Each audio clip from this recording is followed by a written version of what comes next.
parmi tes romans qui peuvent marquer, ça a été mon cas. Il y a eu Point Chaud, du coup, si tu peux nous en parler un petit peu. Voilà, alors Point Chaud, pour moi, c'était une prise de risque. Ouais. Parce que ça se passe sur Terre dans un proche avenir, d'ailleurs un proche passé maintenant, puisque au niveau des dates, c'est déjà passé. Et pour moi, l'anticipation, ça a toujours été quelque chose d'assez effrayant. Enfin, pour moi, c'est une gageure de pas être ridicule, de pas écrire quelque chose de ridicule qui sera ridicule dans 5 ans, parce que la réalité va tellement vite, et elle allait déjà tellement vite à l'époque. Alors depuis, ça s'est encore accéléré, mais à l'époque, ça allait déjà très vite, et voilà, et c'était pas évident d'écrire quelque chose de crédible ou de juste pas ridicule.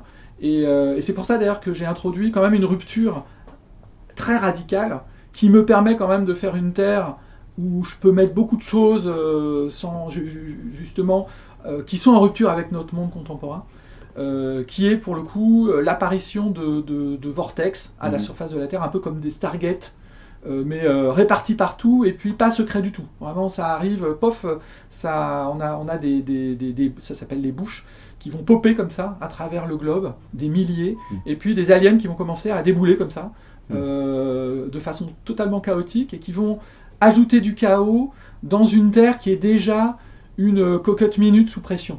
Et c'est ce que je montre, c'est un monde qui n'avait pas besoin de chaos supplémentaire, qui va se retrouver plongé dans un chaos supplémentaire. Une sorte de Trump, voilà, une sorte de Trumperie alien. Voilà. Ouais. Et donc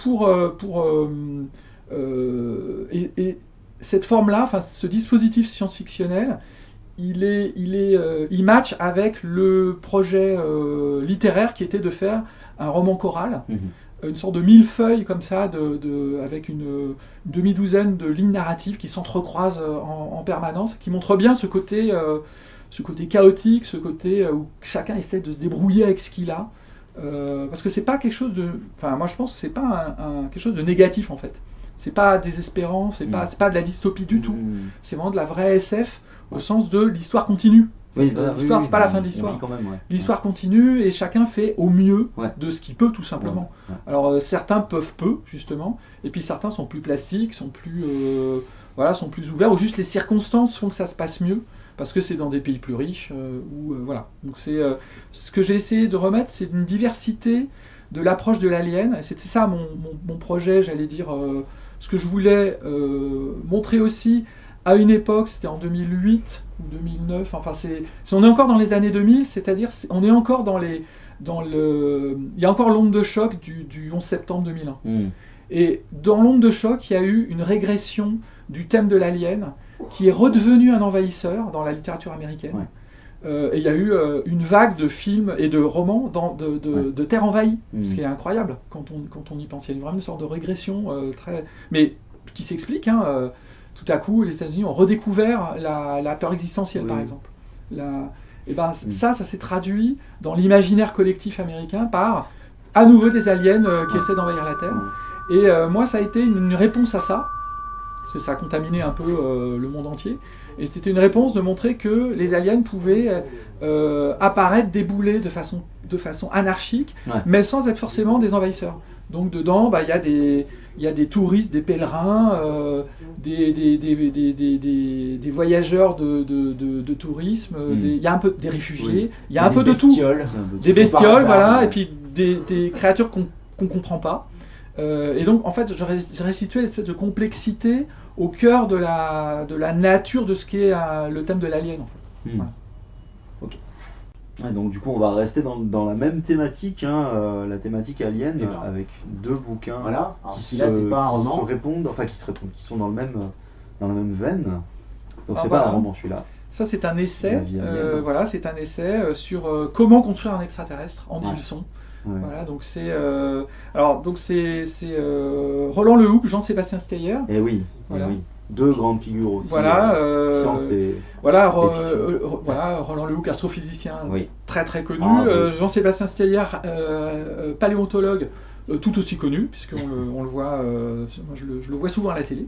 Oui. Et puis voilà, on s'aime bien tous les 3. On a déjà travaillé sur d'autres choses ensemble. Et c'est parti de 2 articles un de Willy Ley et un autre de Hal Clément, que je voulais traduire pour une revue de science-fiction. Ça a un peu traîné, et du coup, le Bélial m'a permis de les faire figurer dans quelque chose de plus vaste, qui est cet essai, qui montre comment créer un alien, mais comment créer un alien avec les conditions pour qu'il y ait de la création de la vie. Donc dedans, il y a de la planétologie, de la biochimie, il y a un petit peu tout. C'est comme toujours avec Roland Lehoucq. Il y a de l'astrophysique, galactique, et on va jusqu'à la forme de vie, jusqu'à l'éclosion de la vie, et puis voilà, comment créer des formes différentes, et voilà. Donc c'est sur la façon dont on crée des aliens, et moi je me suis occupé de la partie imaginaire, donc comment créer des aliens justement, dans la science-fiction en l'occurrence. Donc ma partie à moi, et qui est donc il y a eu dans l'histoire de la science-fiction, notamment dans l'histoire des revues, deux scientifiques, un qui était un pur scientifique, Willy Ley, qui a travaillé, c'était un Allemand qui s'est réfugié aux États-Unis durant la Deuxième Guerre mondiale, et qui a participé au programme spatial, et c'était une sorte de Roland Lehoucq de l'époque. C'est Roland Lehoucq, il fait des chroniques purement scientifiques dans Bifrost, et bien Willy Ley, il faisait des chroniques purement scientifiques. Je ne sais plus si c'était dans Amazing ou Astounding, mais voilà, dans les revues, dans une des deux grandes revues de l'époque. Et il a fait plein d'articles, dont un sur comment créer des aliens. Et une quinzaine d'années plus tard, Hal Clément, qui lui est un scientifique, mais un écrivain aussi de science-fiction, un grand écrivain de hard science, a fait un autre article qui n'avait jamais été traduit. Aucun des deux articles, qui pourtant sont pour moi essentiels, n'avait été traduit en français. Je me dis, allez, je suis pas traducteur, mais je m'y colle quand même. Et puis, et je me suis chargé d'un troisième article qui est inédit, qui forme une sorte de trinité et qui complète, puisque un article a été écrit dans les années 50, le premier, le deuxième article a été écrit dans les années 70, et moi j'ai écrit le troisième dans les années 2010, et ce qui permettait de montrer aussi l'évolution de comment on construit un alien quand on veut faire un alien réaliste, ce qui n'est pas une exigence, hein. C'est, si on veut faire un alien réaliste, ben voilà, voilà un bon moyen de commencer. Voilà, c'était ça. Et depuis lors, tu en as construit des aliens, y compris des aliens décédés, puisque c'est en partie le thème de dernier. On boucle la boucle évidemment, de justement le test de Revolt. Est-ce que tu peux nous en parler un petit peu, sachant que c'est le premier d'une saga? Oui, ou d'une série. Voilà. C'est une logique qui est très sérielle, parce qu'il y a des petites enquêtes. Au moins pour le premier volume, c'est des petites enquêtes qui sont assez disjointes d'ailleurs. Mais parce que je présente vraiment là le premier volume d'une série qui s'appelle La méthode Belloc. Belloc étant le personnage principal, qui est la médecin légiste, Ingrid Belloc, dont la spécialité est de disséquer des aliens. Alors elle le fait pas dans son coin façon conspi. Elle le fait au grand jour. C'est son métier. Et le dispositif que j'ai imaginé pour ça, c'est pour un peu éviter un scénario à la point chaud, c'est-à-dire des aliens débarquent et voilà, c'est la merde partout sur Terre. Il faut gérer.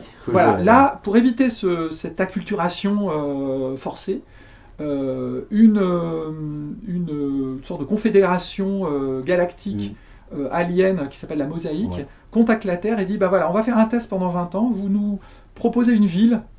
Proposez-nous une ville, on va faire un champ de force autour pendant une vingtaine d'années, puis on voit comment cette ville va être isolée de la Terre, mais ouverte sur la Mosaïque, sur notre société. Et on va voir pendant 20 ans si les humains sont capables de cohabiter sans trop de casse avec des étrangers de passage. Et voilà. Et donc, quand un alien meurt sur Terre, dans cette ville qui s'appelle Rungold, il vaut mieux pour la pérennité du test que l'affaire soit résolue le plus vite possible.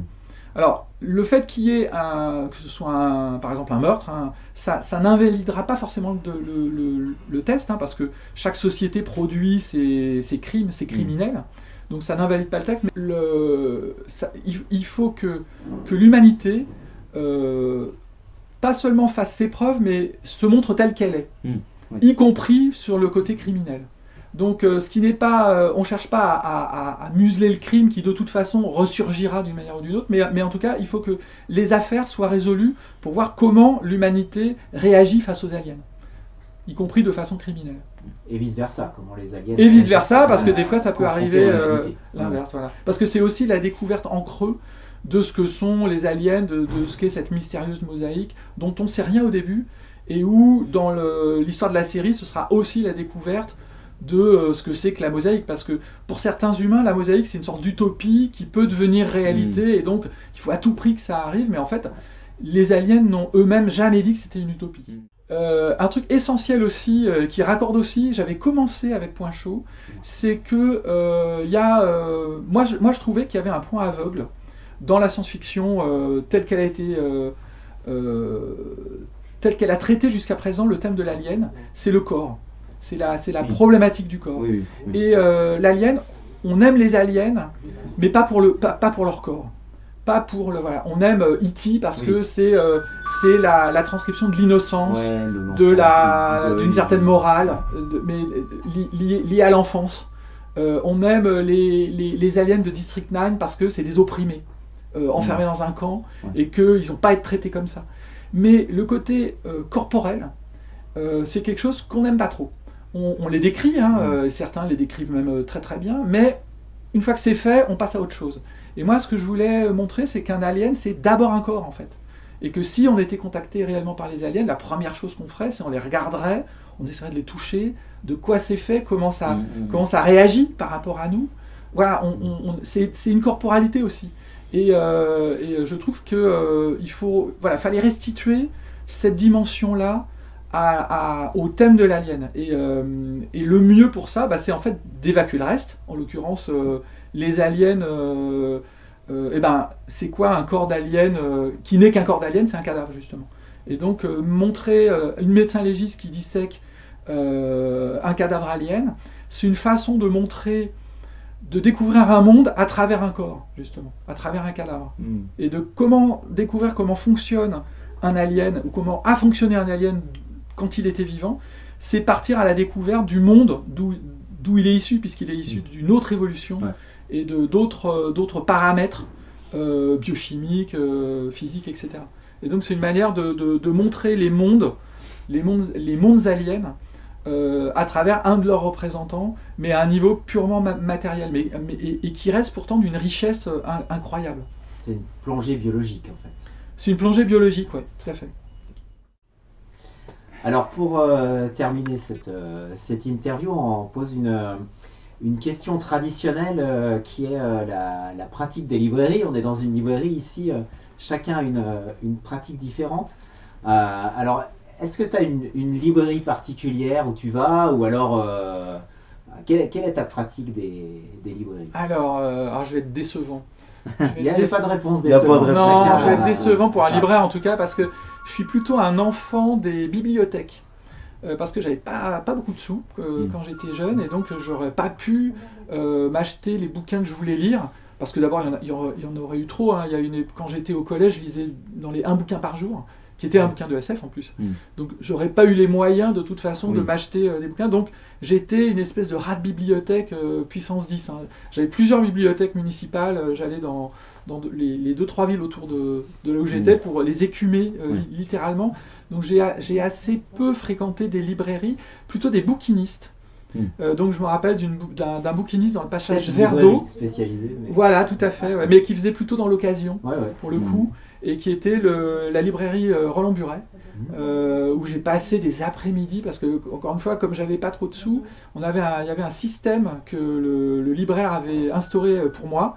C'était que je lui achetais un bouquin, et je lui rendais, il me le rachetait à 1 euro de moins, ce qui me faisait finalement le bouquin à 1 franc, à l'époque. Donc c'était à 1 franc de moins, donc ça me faisait le bouquin, la lecture à 1 franc, et je lui rendais la fois suivante. Alors j'y allais en général 1 à 2 fois par semaine, et je lui rendais comme ça 2-3 bouquins, les 2-3 bouquins que j'avais lus, et il y avait comme ça un roulement, et c'est comme ça que j'ai pu faire ma culture de science-fiction française anticipation. Parce que comme j'étais un rat de bibliothèque, les fleuves nord anticipation n'étaient pas dans les bibliothèques. Voilà, c'était pas des bouquins prescrits. Donc on ne les trouvait finalement que chez les bouquinistes et les vide-greniers, les trucs comme ça. Surtout que les bouquins disparaissaient dans le circuit dans les bacs de Drouille devant les buralistes. C'est ça, exactement. Donc on les trouvait pas. Gare, quoi.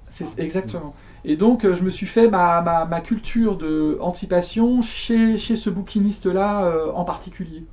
C'était un système qui était répandu parce que moi c'est pareil. J'ai fait ma culture l'été. Il y avait un buraliste justement qui se déplaçait l'été dans une station balnéaire et il gardait ses invendus de science-fiction et de comics pour faire de l'échange payant avec les vacanciers. Ah bah voilà, donc moi j'ai fonctionné pas mal comme ça quand j'étais post-ado, je dirais, et sinon avec mon tout premier salaire, donc à 18 ans, je me suis offert l'intégrale d'un coup des 36 volumes à l'époque de la grande anthologie de science-fiction de Guamar, Klein et Yokamidis.